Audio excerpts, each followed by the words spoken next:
Guillaume, parlez-moi un peu de ce concours. Alors bonjour, enchanté. Donc le concours de marquage à Monaco. Donc voilà, on y est. Donc demain on va attaquer ce concours. Comme vous pouvez le voir, il y a 18 bateaux qui sont présents sur la zone et ça s'annonce une belle journée. Concrètement, comment ça va se passer? Donc concrètement en fait, donc là il y a 18 navires, tout le monde va être équipé de tags spaghetti. Donc chaque bateau aura des tags, 5 tags par bateau. Le but du jeu, ça va être d'essayer de marquer un maximum de poissons pendant cette journée. Donc on appelle ça des tags spaghetti. C'est des petits tags qu'on va placer dans la dorsale du poisson. Et ça permet en fait de contribuer à un projet scientifique qui est mis en place par le WWF international, dans lequel on a adhéré avec la fédération. Et c'est pour ça demain qu'on a mobilisé nos équipages en fait pour enrichir ce programme. Donc ça veut dire que les pêcheurs n'attrapent pas le poisson. Si, tous les pêcheurs attrapent des poissons, mais on appelle ça de la pêche en catch and release. Donc en fait, les poissons vont être remontés à bord du bateau. On pêche avec un seul hameçon pour justement pouvoir faire en sorte de les relâcher très facilement. Parce que normalement, quand on pêche comme ça à la traîne, les leurres sont équipés de 2 hameçons. Là, il y aura un seul hameçon à l'arrière du poisson, justement pour faciliter la remise à l'eau des poissons. Et on utilise des salades, donc aussi des grosses épuisettes pour pouvoir relâcher les poissons dans les meilleures conditions. Ça s'appelle la pêche totale relâche parce Total que relâche. effectivement les poissons, vous les remettez en mer.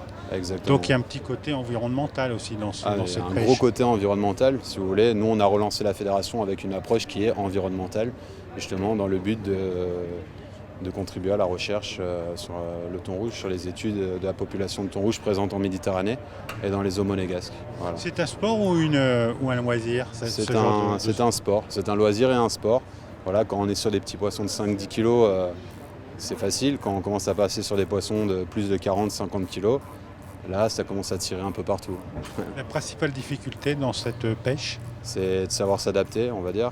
Il y a tout le temps, il faut adapter sa technique aux conditions, aux poissons. Voilà, ça change tout le temps. Donc il faut avoir l'œil et toujours s'adapter en fait à la situation. La technique la plus utilisée par exemple? Là, on va pêcher à la traîne parce que c'est la technique la plus facile à mettre en place pendant l'été. Donc là, tous les bateaux ils vont pêcher avec une moyenne de 7 à 12 cannes à l'arrière du bateau. En fait, le bateau avance tout simplement et ils mettent des leurres de pêche derrière le bateau. Et ça imite un banc de petits poissons et les thons en fait mordent comme ça sur les cannes qui sont derrière le bateau. Au moment de la touche, voilà, on ralentit le bateau, on prend la canne et on commence le combat avec le poisson. Pas de filet? Non, pas de filet, non.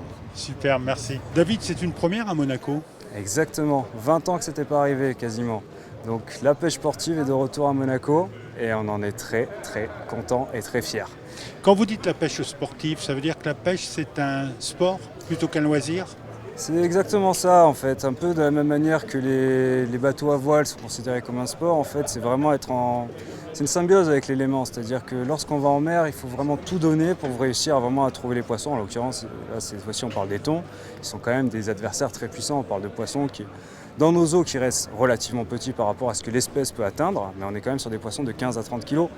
Ça tire quand même au bout d'une canne, surtout en canne légère comme on essaie de les pêcher ici.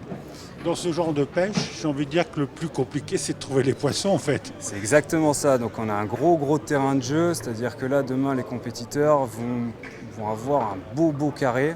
Pour vous faire une idée, donc la limite sud est fixée à 60 km de la côte. D'accord, donc ça fait quand même un beau carré, c'est 120 km par 60 km de zone. Il y a de la recherche, on va essayer de trouver un maximum en fait c'est des pistes, c'est-à-dire que tous ces bateaux, les 18 bateaux qui sont chez nous là, sur le port de Yacht Club aujourd'hui, ils vont partir à la lecture de l'eau, c'est-à-dire que le moindre signe qui peut trahir la présence d'un animal va devoir être interprété par les skippers, les pêcheurs vont devoir bien réagir au moment des attaques, ça va être assez compliqué, et surtout les conditions de pêche sont bonnes, étant donné qu'il y en a beaucoup de nourriture, mais les poissons sont très difficiles à toucher, surtout sur la maille qu'on a fixée actuellement. Il faut savoir que là dans la zone, on a actuellement beaucoup de petits poissons, 60, 65, 70 cm. Bon, pour le commun des mortels, c'est vrai que ça peut paraître gros, mais pour un thon, c'est un bébé. Donc l'idée en fait, c'est vraiment de booster la compétition avec une maille à 75 cm, c'est-à-dire tout poisson attrapé par en dessous ne compte pas. C'est-à-dire que c'est comme si une canne était partie. Parce que dans le jargon des pêcheurs, partir, ça veut dire que la canne est partie, qu'un poisson a attaqué la canne. Entre 75 et 1m15, qui est la taille minimale de capture, vraiment qu'on considère que le thon est arrivé à maturité, donc 1m15, au-delà de cette taille, c'est 5 points. Donc on va vraiment essayer de cibler les beaux spécimens, les taguer, les manipuler avec le plus grande précaution possible, avec un protocole qu'on va expliquer là actuellement, juste avant le briefing, à tous les équipages, avec un système de vidéo à chaque prise pour vraiment contrôler que les gestes ont été effectués. On se donne, bien entendu, la fédération de pêche se donne le droit d'annuler des poissons ou même de revenir vers le pêcheur si jamais on considère que ça n'a pas été fait correctement. C'est-à-dire qu'on est vraiment là pour éduquer les pêcheurs via une compétition. C'est quelque chose qui se fait beaucoup à l'échelle mondiale, surtout si nos amis anglo-saxons, américains, où il y a beaucoup ce respect du poisson et cette entraide avec les scientifiques pour justement comprendre qu'est-ce qui se passe, parce que la zone, on est juste devant chez nous, c'est notre jardin comme on l'appelle, mais c'est déjà très très grand. Les scientifiques vont sortir, mais pas assez pour convaincre. C'est-à-dire que nous, demain, on envoie 18 bateaux qui peuvent prélever des données, pouvoir poser des tags et pouvoir faire avancer la recherche dans ce sens-là. Donc c'est vraiment une superbe opportunité. Vous êtes président de la Fédé de pêche. Oui. Ma question c'était la pêche à Monaco. La pêche à Monaco. Ça représente quoi? La pêche à Monaco, ça représente quoi? Ça représentait quoi? Alors, historiquement, bien entendu, Monaco est un village de pêcheurs. Ça, on le sait. Voilà, toute la côte Ligure, ça a toujours été des petits ports de pêche, les pointus de pêche, nos anciens qui sortaient, qui pêchaient. Ça fait partie de notre culture intégrante.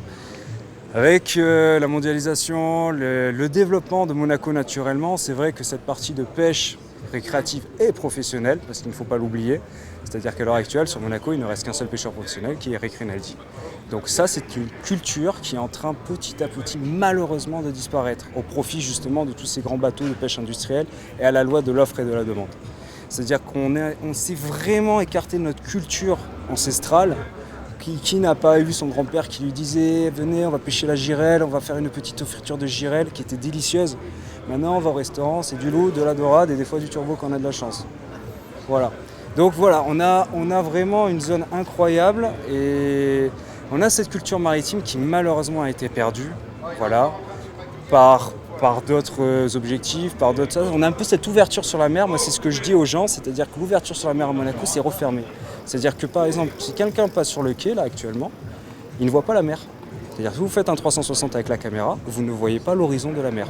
Vous allez voir des digues, vous allez voir des bâtiments. Donc la personne qui se dit, ok, donc moi si je veux pouvoir connaître la mer, il me faut obligatoirement un bateau. Donc ça entraîne malheureusement un recul vis-à-vis de ça. Donc voilà, vis-à-vis de ça, on essaie vraiment de redynamiser au yacht club. On essaie avec les nouvelles générations vraiment, ils sont tous sensibilisés au problème du plastique, au problème de ça. Et là, avec la pêche, voilà, on essaie de sensibiliser et d'éduquer ces personnes. Super, merci. Avec plaisir.